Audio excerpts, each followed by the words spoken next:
Of all the videos that I've ever made, this one might be the most important, and it might be the most timely, because in a day when people are struggling financially and the government may be turning off SNAP benefits this November 1st, I may be able to help you. I may be able to help save you money. And I'm probably going to get a lot of pushback from this, but tithing in the Bible was never about money, and I'm going to prove it.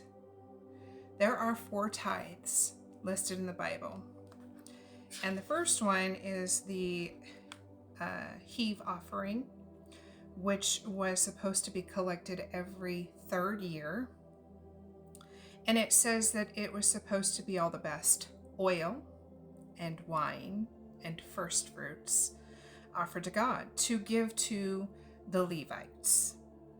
But without a temple, you don't give to the Levites. Then you have the every year tithe, which God asks for your increase. Now, an increase is after your overhead has been paid. A tenth of the increase would be a tenth of whatever you have left over. And it's supposed to be in the place which God chooses. But you are not to forsake the Levite, the widow, the stranger, and the orphan, so that they may be filled. And if the journey is too great, you may sell your tithe, and then when you are done traveling, you buy the tithe back up. So you wouldn't be selling money to buy money. This is about food. And this one is to be eaten in the place which God chooses. Another one is a 3rd year tithe, but it may be eaten within your gates.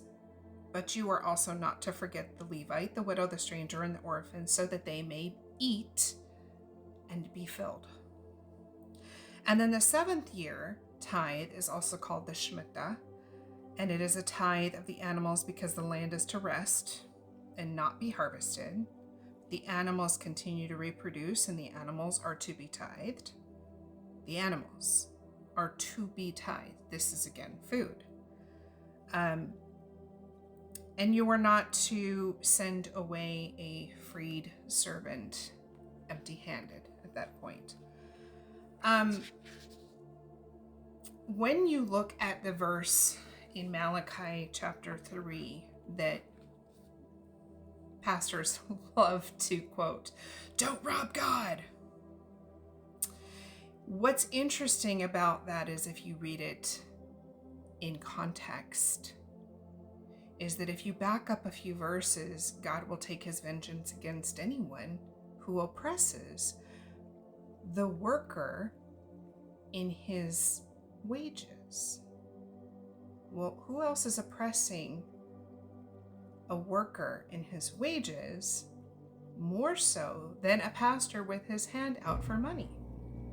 And I just saw a video of a pastor complaining because he only got $1,200 instead of $2,000, shaming a woman and her son in front of an entire congregation. Absolutely vile. It also says in 1 Thessalonians 2, verses 6 through 9, that anybody that is sharing the gospel is not to be a burden within the town that they are in. Interesting, because pastors, again, are burdening their patrons whenever they ask for tithe, because it's not about money.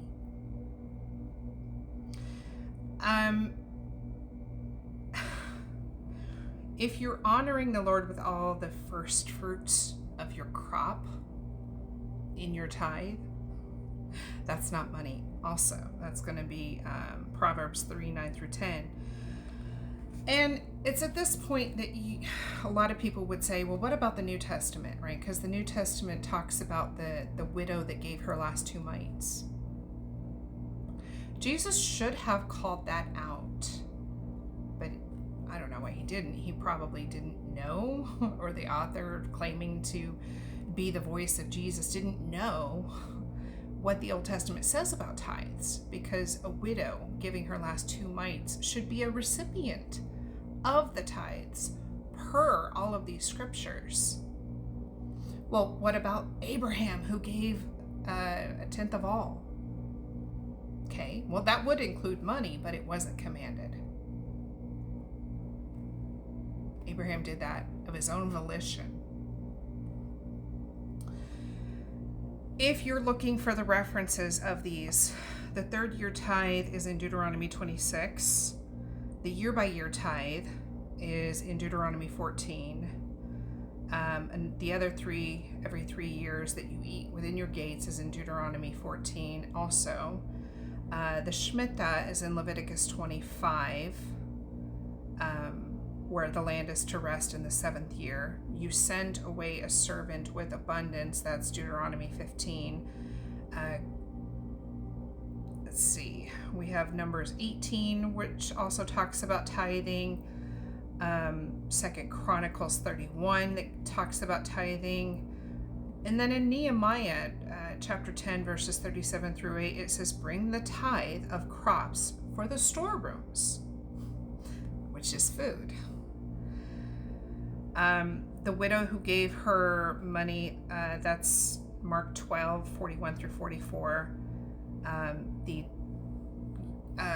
tithe that Abraham gave to Melchizedek, that's going to be found in Genesis 14. But you're going to find in context that that's not commanded.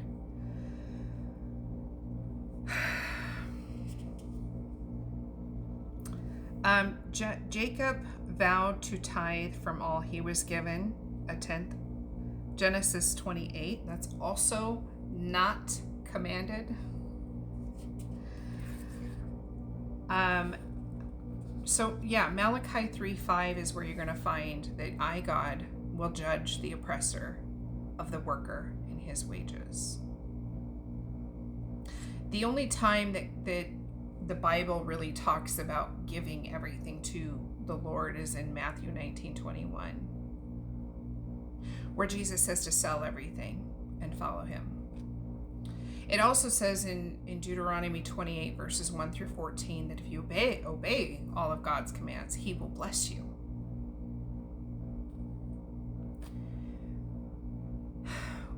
When I was doing everything that I could as a believer, everything, I wasn't seeing those blessings. But I was also tithing money. And when I started to look at the entirety of what God says about tithes and realized that a lot of it's just greed. Pastoral greed from 95% of clergy are not educated. They haven't gone to seminary. Only 5% have. And so a lot of this is done out of ignorance. So please don't bash your pastors, but I do encourage you to do your own homework and look into this.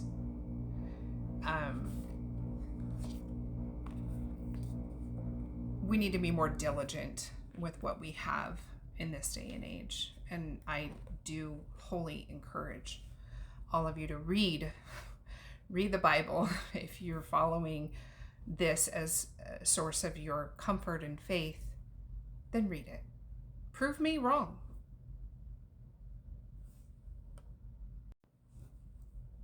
One more thing, when it comes to greed, I'm pretty sure the Bible says that greed is one of the deadly sins.